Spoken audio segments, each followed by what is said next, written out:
अस्सलाम वालेकुम dear students. Crash course इस्लामियात डे 15 पेपर 1 का आज लास्ट डे है और आज हम कंपलसरी क्वेश्चन 1 करने जा रहे हैं। कुरानिक पैसेजेस, ये 3 डिफरेंट थीम्स हैं। अल्लाह इन हिमसेल्फ, उसमें इसमें ये 5 पैसेजेस आपके सामने हैं और इसके अलावा जो दूसरी मेन थीम है वो अल्लाह का रिलेशन विद क्रिएटेड वर्ल्ड है और उसमें भी आपके पास जो पैसेज नंबर 6 है उससे लेकर पैसेज नंबर 10 तक का जो थीम है वो अल्लाह का रिलेशन विद क्रिएटेड वर्ल्ड है। फिर आपके पास लास्ट थीम आती है और ये पैसेज नंबर 11 से लेकर पैसेज नंबर 15 तक आती है। तो ये 3 डिफरेंट कैटेगरीज हैं, 3 डिफरेंट थीम्स हैं और इसके अकॉर्डिंग जो है पेपर में कितने होंगी, 3 गिवन होंगी और आपने अपनी मर्जी से 2 जो है वो सिलेक्ट करनी होती है। चूंकि ये कंपलसरी क्वेश्चन है, मस्ट है, आप पेपर में आना है। 8 मार्क्स का ये टोटल क्वेश्चन होता है।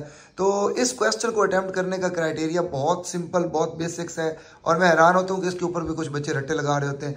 एक तो बच्चे याद रखना है कि आपका इस क्वेश्चन का ए और बी पार्ट जो है उस तरह से इसको आपने सॉल्व करना होता है। ए पार्ट को हम बोलते होते हैं थीम, बी पार्ट को हमने बोलना होता है इंपॉर्टेंस। अच्छा, ट्रांसलेशन भी गिवन होगी, अरेबिक टेक्स्ट जो है ये भी आपको गिवन होगा। आपका क्राइटेरिया इसमें ये होगा कि इसको अटेम्प्ट इस तरह से करना है, जो भी पार्ट आप सिलेक्ट कर रहे हैं, जैसे कि सपोज करते हैं हम ऑप्शन में से सेकंड मुझे पसंद आया जी, सेकंड मेरे पास बहुत अच्छी चॉइस थी, मुझे इस पर बहुत अच्छा लिखना आता है तो मैं लिखूंगा 2 और उसके बाद उसका ए पार्ट यानी मैं थीम लिखूंगा। अब सपोज करते हैं कि ये जो थीम है ये थी आई हुई थी आयतुल कुर्सी थी, सूरह बकरा।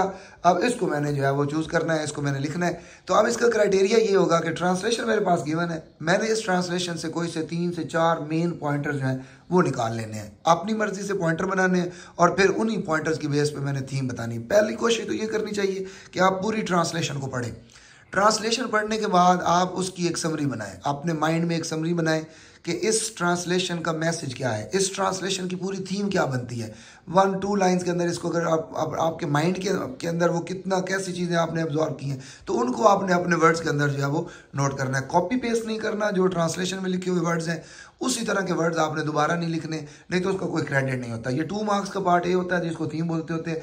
बेसिक क्राइटेरिया इसका ये है कि आप बिल्कुल इसको स्टार्ट करें कि these versus are extracted from सूरह अल बकरा विच इज़ मदनी सूरह। अगर तो ये मक्की और मदनी वाला आपको कॉन्सेप्ट पता हो तो तब जाके ये लिखना है मक्की या मदनी है। तो ये हीरो नहीं बनना कुछ जनाब बीच में विच इज डैश सूरा कि अब मैं भूल गया हूँ लाइन लगा दें। एग्जामिनर तो जैसे हमारा फूफो का पुत्र है कि उसने वो खुद बीच में फेल कर देना है कि ये मक्की थी, मेरा बेटा भूल गया, ये पापा की परी भूल गई है तो चलो इसके अंदर मैं खुद ही लिख देता हूँ मक्की है या मदनी है। तो भाई ये गलती नहीं करनी, नहीं आता तो बेशक छोड़ दें इस चीज़ को। अगर तो कन्फर्म है, श्योरिटी है, तो फिर आपने क्या करना है, लिखना है कि ये मक्की सूरा है या मदनी सूरा है। अब जैसे सूरा बकरा मदनी सूरा है तो मैं लिखूंगा विच इज़ मदनी सूरा और आगे मेन थीम इसका क्या है। अब मेन थीम जैसे मैं बोल रहा था कि 3 है, उनमें से जो जिसमें फॉल हो रहा है वही आपने लिखना है कि मेन थीम ऑफ सूरह बकरा इज अल्लाह का रिलेशन विद हिमसेल्फ। इतनी सी बात आपने लिख देनी है। सो अल्लाह रिलेशन विद हिमसेल्फ, ये आयतुल कुर्सी की मेन थीम है। अब जैसे मैं कह रहा था कि पॉइंटर मैंने बीच में से निकालने, अब उन पॉइंटर्स की बेस पे मैं क्या करूँगा, 3-4 पॉइंटर मैंने बनाए हुए हैं, उनकी समरी मैंने बता देनी है। जैसे कि इसका मेन पॉइंटर जो है इस आयतुल कुर्सी के अंदर जो आता है वो ये है कि ये एक तो अल्लाह एब्सोल्यूट इटर्नल है, ठीक है, एक उसकी ये करैक्टरिस्टिक बताई जा रही है। दूसरे नंबर पे ये कहा जा रहा है कि Allah free from all human weaknesses है, अल्लाह की कोई किसी किस्म की कोई वीक पॉइंट नहीं है। इसी तरह अल्लाह इज ऑल पावरफुल है, नॉलेजेबल है। फिर यहाँ पर एक बहुत इंपॉर्टेंट वर्ड कुर्स यूज़ किया गया है जो एक सिंबॉलिक वर्ड है और ये अल्लाह की पावर को शो करता है कि अल्लाह ताला की ये पावर्स हैं, जो कुछ भी है ये सारा कुछ अल्लाह का है और अल्लाह में जो है वो देख रहा है, इसलिए इसको वर्स ऑफ थ्रोन जो है वो कहा गया है। ये सारी की सारी इन्फॉर्मेशन मैं पार्ट ए में लिख दूंगा जिसको थीम बोला जाएगा। इसी तरह से बी पार्ट लिखूंगा, बी पार्ट को जो है वो इंपॉर्टेंस कहा जाता है। अब इन पॉइंटर्स को मैंने बताना है कि इसको मेरी लाइफ में इसकी क्या इंपॉर्टेंस है। अच्छा, ए पार्ट में अगर रेफरेंस आता है बहुत अच्छी बात है, एक रेफरेंस लाजमी यूज़ किया करें, लेकिन इसका बिल्कुल मतलब नहीं है कि आपने कुछ 7-8 लाइन्स लिखनी और 10-15 रेफरेंस आपने याद किए हुए हैं, रट्टे लगाए हुए हैं और उस दिन पेपर वाले दिन तो वो रेफरेंस भूल जाते हैं या मिक्स हो जाते हैं। तो बस एक एक रेफरेंस याद करें। रेफरेंस डजंट मीन कि आप you are getting a star, ये चीज़ जहन से निकाल दें कि आपके रेफरेंस नहीं है तो आपको ए स्टार नहीं मिलेगा। हाँ, नो डाउट इसका इम्पैक्ट बहुत पॉजिटिव पड़ता है, लाजमी लिखना चाहिए। एक रेफरेंस काफ़ी है, एक थीम के लिए एक रेफरेंस काफ़ी है, ठीक है, बल्कि इवन एक पार्ट के लिए एक रेफरेंस काफ़ी है, ठीक है। तो बाकी कंटेंट पे तवज्जो दें, आप ज़्यादातर क्वालिटी कंटेंट दें, इंशाल्लाह आपको जो है वो ग्रेड्स मिलेंगे। अब बी पार्ट की मैं बात कर रहा था, इंपॉर्टेंस मैंने डिस्क्राइब करनी है। अब इसकी मेरी लाइफ में इंपॉर्टेंस क्या है, जैसे कि मुझे ये है कि इसका मेन कॉन्सेप्ट तो मुझे अल्लाह ताला जो है उसकी वननेस का बताता है, ये मेन वननेस है जो कि तौहीद है। तो अब उसमें ये है मैं शिर्क से बच सकता हूँ, मेरी लाइफ में इसकी इंपॉर्टेंस ये है, मुझे पता है कि अल्लाह नॉलेजेबल है, पावरफुल है, मेरे पास वीकनेसेस हैं क्योंकि मैं उसकी क्रिएशन हूँ। अल्लाह मेरा क्रिएटर है, मेरा मास्टर है, वो इन सारी चीज़ों से पाक है, ठीक है। फिर उसके बाद ये जो कुर्सी का कॉन्सेप्ट है उसमें ये है कि अब मैं अकाउंटेबल हूँ, मुझे इस चीज़ का पता है, मेरा ईच एंड एवरी एक्शन जो है वो वॉच हो रहा है। और साथ ही साथ ये वर्स जो है इसको वर्स ऑफ प्रोटेक्शन भी कहते हैं, जैसे कि रसूलुल्लाह सल्लल्लाहु अलैहि वसल्लम ने कंपेनियन को कहा कि अगर आप इसको रिसाइड कर लिया करें तो आप बहुत सारी ईवल या बहुत सारी जो है इमॉडस्ट चीज़ों से बच सकते हैं। तो इसको प्रोटेक्शन के लिए भी मैं रात को पढ़ सकता हूँ या डे टाइम पे पढ़ सकता हूँ, तो ये भी इसकी इंपॉर्टेंस है। तो इस तरह की चीज़ें जो है वो मैं पार्ट बी में लिख सकता हूँ। और एक अगर रेफरेंस याद है अच्छी बात है, नहीं है तो कोई इशू नहीं है।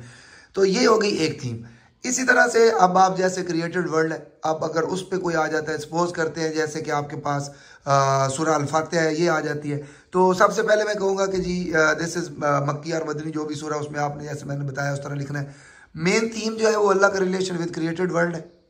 अब उसके बाद मैं पॉइंटर्स की तरफ आ जाऊँगा जो मैंने मेन बनाए हुए थे, पैराग्राफ की फॉर्म में पॉइंटर लिख दूंगा। मैंने ये कहना है कि ऑल प्रेजेज अल्लाह अलमाइटी के लिए, Allah is the master of the day of judgement है। फिर in case of difficulty seek help from Allah almighty, ठीक है। और फिर उसके बाद ये जो राइट पाथ है, सिरात मुस्तकीम है, इसकी इंपॉर्टेंस डिस्क्राइब कर दूंगा, जिसमें अगर जिसने फॉलो किया तो उसके लिए फिर बाउंटीज हैं और जिसने फॉलो नहीं किया तो उसके लिए पनिशमेंट है। तो ये है सूरह फातिहा की पूरी थीम। अब इसको बी पार्ट इंपॉर्टेंस के परस्पेक्टिव से जब मैं लिखूंगा तो उसमें मैंने बताना है कि इसका मेरी लाइफ में क्या मेन इंपॉर्टेंट आती है, इंपॉर्टेंस आती है। इसके लिए सबसे पहले तो मेरा बिलीव जो है डे ऑफ जजमेंट पे स्ट्रॉन्ग करती है, क्योंकि मुझे पता है कि मेरा अल्लाह जो है वो मास्टर है डे ऑफ जजमेंट का, और कोई भी मास्टर नहीं है। अल्लाह ताला ये सारी चीज़ों को पैदा करने वाले हैं और सारी चीज़ों को वो करने वाले, सारे का सारा कॉन्सेप्ट जो है वो मेरा क्लियर होता है इस पढ़ने से। उसके बाद मैं कहूँगा कि जब भी मुझे कोई प्रॉब्लम आती है, डिफ़िकल्टी आती है, मैं क्या कहता हूँ, मैं अल्लाह ताला से मदद मांगता हूँ, ठीक है, क्योंकि अल्लाह ताला ही इन सारी चीज़ों से मुझे निकालने वाले हैं, ठीक है। और मैं उन्हीं की वर्शिप करता हूँ और अकेला उसी की वर्शिप करता हूँ। फिर मैं सिरात मुस्तकीम की बात अगर करूँ तो उसमें ये होगा कि मुझे एक डायरेक्शन मिल गई है, एक शरिया मिल गई है, मुझे गाइड करने के लिए बुक्स मिली, मुझे गाइड करने के लिए प्रॉफिट्स मिले, और उन्होंने मुझे पूरा एक लेआउट बना दिया, मुझे पूरी की पूरी शरिया बता दी कि ये लॉफुल हैं, ये अनलॉफुल थिंग्स हैं, तो मुझे उनको फॉलो करना। अगर मैं फॉलो करूँगा तो फिर उसके लिए मुझे रिवॉर्ड्स मिलेंगे, और वो रिवॉर्ड्स जो हैं जैसे कि अनअमता अलैहिम है, अनअमता अलैहिम मतलब जिस पे अल्लाह ताला ने बड़ी ब्लेसिंग्स रखी हुई है, वो जन्नत है, रिवॉर्ड। और अगर मैंने उसको फॉलो ना किया, डी ट्रैक हो जाता हूँ, तो फिर पनिशमेंट्स हैं। और वो जैसे जैसे लोगों की एग्जाम्पल, फिरौन की एग्जाम्पल है, शद्दाद की एग्जाम्पल है, अबू जहल की एग्जाम्पल है, अबू लहब की एग्जाम्पल है, जिन लोगों ने अल्लाह को चैलेंज किया, अल्लाह के मैसेज को फॉलो नहीं किया, तो फिर अल्लाह ताला ने उनके लिए जो पनिशमेंट्स रखी हुई हैं, तो वो ये सूरह मुझे बताती है कि मैंने फिर इस तरह से सिरात मुस्तकीम को फॉलो करना है। तो बी पार्ट इसी तरह से आ जाएगा। साथ ये भी बताया जा सकता है कि ये ओपनिंग सूरह ऑफ कुरान है, इसको मदर ऑफ बुक भी कहा गया है। तो ये इस तरह की इन्फॉर्मेशन जो है ये मैं बी पार्ट में इंपॉर्टेंस के पर्सपेक्टिव से जो है वो लिख सकता हूँ। अब जो थर्ड थीम है वो आपकी अल्लाह का रिलेशन मैसेंजर के साथ आता है। तो इसमें भी जो भी सूरह आ जाती है उसको आप सबसे पहले तो डिस्क्राइब करेंगे कि ये सूरह कौन सी है, फिर उसके बाद उसकी मेन थीम अल्लाह का रिलेशन विद मैसेंजर है। अच्छा, जिसके बारे में बताया जा रहा है पहले उसको थोड़ा सा कॉन्टेक्स्ट बता दूंगा, इसी तरह से मेन पॉइंटर बना दूंगा, और उसके बाद उसकी इंपॉर्टेंस डिस्क्राइब कर दी जाएगी। अगर तो याद है कि इसका कॉन्टेक्स्ट क्या था, ये रिवील क्यों हुई, तो वो बता दें। जैसे कि अब सूरह कौसर है, अब इसकी जो कॉन्टेक्स्ट है वो ये है कि रसूलुल्लाह को अबतर कहा गया, तो उसके रिस्पॉन्स में रसूलुल्लाह को कंसोल करने के लिए सूरह जो है वो रिवील होती है। तो मैं ये बातें भी इंपॉर्टेंस में डिस्क्राइब कर सकता हूँ। सो इस तरह की चीज़ें ये आपको मैं अपने नोट्स भी शेयर करवा रहा हूँ, यहाँ से भी आप देख सकते हैं, और इसके अकॉर्डिंग इसका आंसर जो है वो आप अच्छी तरह से कर सकते हैं। ये मुफ्त के नंबर है, 8 नंबर होते हैं। पार्ट ए और पार्ट बी 2-2 मार्क्स का होता है, और एक पार्ट जो है कंप्लीट ये आपका 4 मार्क्स का होता है। तो 3 गिवन होंगे, आपने अपनी मर्जी से 2 जो है चूज़ करने हैं, तो कोई रट्टे नहीं लगाने। ट्रांसलेशन भी गिवन होगी, अरेबिक टेक्स्ट भी गिवन होगा। बस इस तरह से उसकी थीम निकालें और फिर उसको इंपॉर्टेंस जो है उसकी मेन पॉइंट रखें, उसके अंदर उसकी इंपॉर्टेंस लिखें। तो अब आपका बेटा ये पेपर 1 जो है ये 15 डेज़ में कंप्लीट हुआ है। इंशाल्लाह सेम यही क्राइटेरिया अप्लाई करेंगे, और अब पेपर 2 जो है वो कल से स्टार्ट हो जाएगा। रेगुलर वीडियो अपलोड होगी, और बस आप इसको फॉलो करें। इंशाल्लाह जो है इस्लामियात जैसी हमारी कंप्लीट होगी, फिर पाकिस्तान स्टडीज़ जो है उसका क्रैश कोर्स स्टार्ट कर देंगे।